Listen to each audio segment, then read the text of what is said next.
So today I'm going to teach you how to edit a sequence. So the first thing is that it has to be inactive, meaning the slider bar is gray.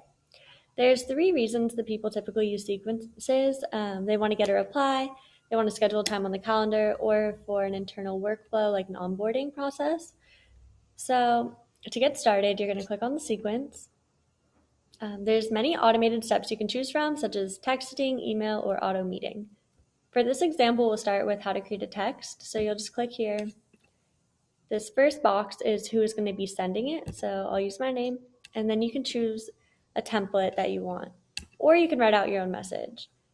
It's really helpful to create templates for your most commonly sent messages. That way you're not wasting time having to retype the same thing. Once you're ready, just hit save. And another thing to consider is that you can either run these immediately or you can set them on a timer to go out later. Setting up an email is very similar. You would click here, select who it's being sent from, add a subject line, and then fill the body either with your own message or with a template from the dropdown. Then you would hit save. For a meeting, you would add the title, the time, where, organizers, guests, description. You'd put in all this information.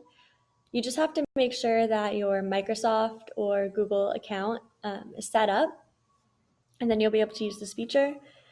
The same goes for texting and email. You have to make sure you have your contacts information stored so that when the sequence begins, it can be sent to them. And then another note is in settings, we have these defaults set up, which are good for most people, but if you want to change anything, it's going to be based off your current time zone. So normally these would only be sent during working hours, but you could change that. We normally don't recommend it because if a message is being sent out on a Sunday, then you might not be able to respond right away. So it's nice to just have it during operating hours.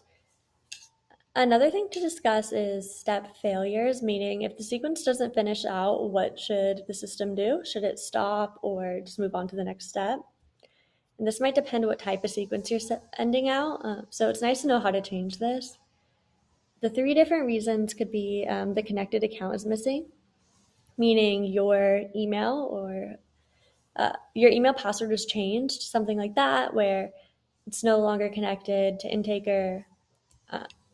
So they could continue to the next step, such as sending a text, or they could just pause. The daily limit could be reached, meaning the amount of emails you could send without being flagged for spam has been capped, and so you can either wait till tomorrow or continue, or contact info of the recipient is missing. The last thing is in the contacts area, you can do bulk actions. So right now we don't have any contacts in here. We could add one. But say you had like 200 contacts and you wanted to pause all of them, it's really nice to have bulk action because you can just do all that at once instead of having to do it all individually. Lastly, once your edits are complete, you can hit run and it will all go live.